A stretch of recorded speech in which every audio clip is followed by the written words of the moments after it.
In this example, we are looking to find the derivative of this fraction. Looking at the fraction, we're to do the derivative. We're going to probably be doing the quotient rule. But sneaky is we actually have a product rule on the top. So this 4x times e to the x is two separate pieces. So we have a product rule going on with this. So here's where it complicates us a little bit, is when we do our quotient rule, we're going to be doing the derivative of the top times the bottom. So that derivative of the top is going to be more complicated than normal because we also have a product rule hidden within this derivative of the top. So let me do a little bit of side work here.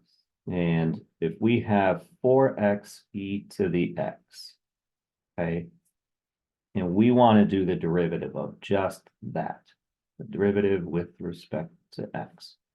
We're going to do the derivative of the first, so we're going to do the product rule. So the derivative of the first, which is 4 times the second, plus the first times the derivative of the second, which is e to the x. Okay, so when we say that we're doing the derivative of the top, that's what we're getting. Okay, so we're doing that right now.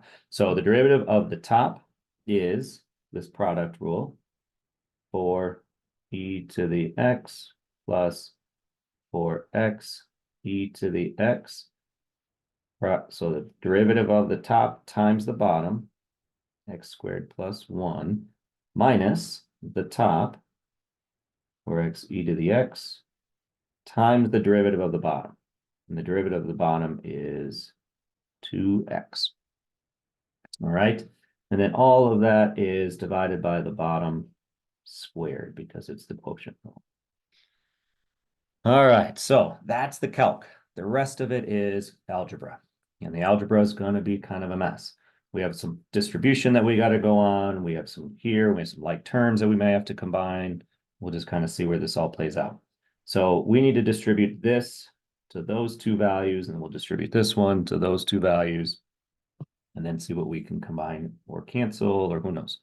So we have 4 e to the x times x squared will be 4 x squared e to the x. Then we'll have 4 e to the x plus 1 plus 4 e to the x. And then plus this term times this term.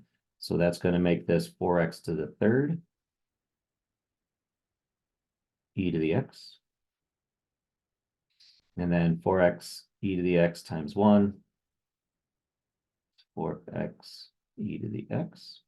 So there's that distribution. And then minus 8x squared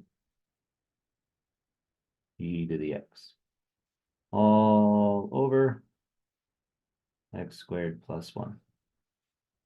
All right, so let's see what we can get. Let's start with kind of our highest power and we'll work our way down.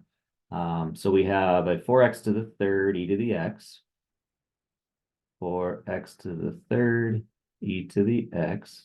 So let me kind of cross things off if we make sure we've covered what we need to cover.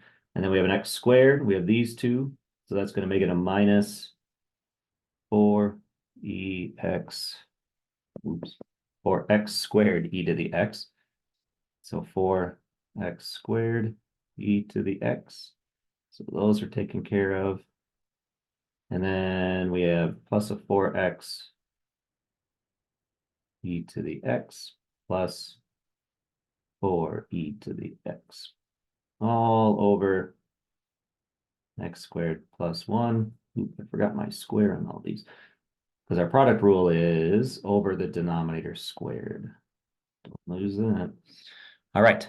And then let's see what we can do. This, every one of these has an e to the x on it. So let me take out an e to the x, which will give us kind of more just a normal polynomial that, oh, they all have a 4 e to the x. Let's do better.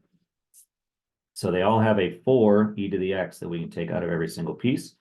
And we're not taking any x's out because this doesn't have any x's. So we still have an x to the third minus x squared plus x plus 1 all over x squared plus 1 squared. All right, so we would look to try to factor this, but I can tell you right now, because of the signs not matching right there, this won't be factorable. And if it's not factorable, then there's nothing that's going to match the x squared plus 1 to be able to simplify it or cancel it out. So our derivative is that. And so that was a problem that was a quotient rule that also happened to have a product rule mixed within it. And so that kind of complicates it, and probably about as ugly as they're going to get. So that was product quotient rule.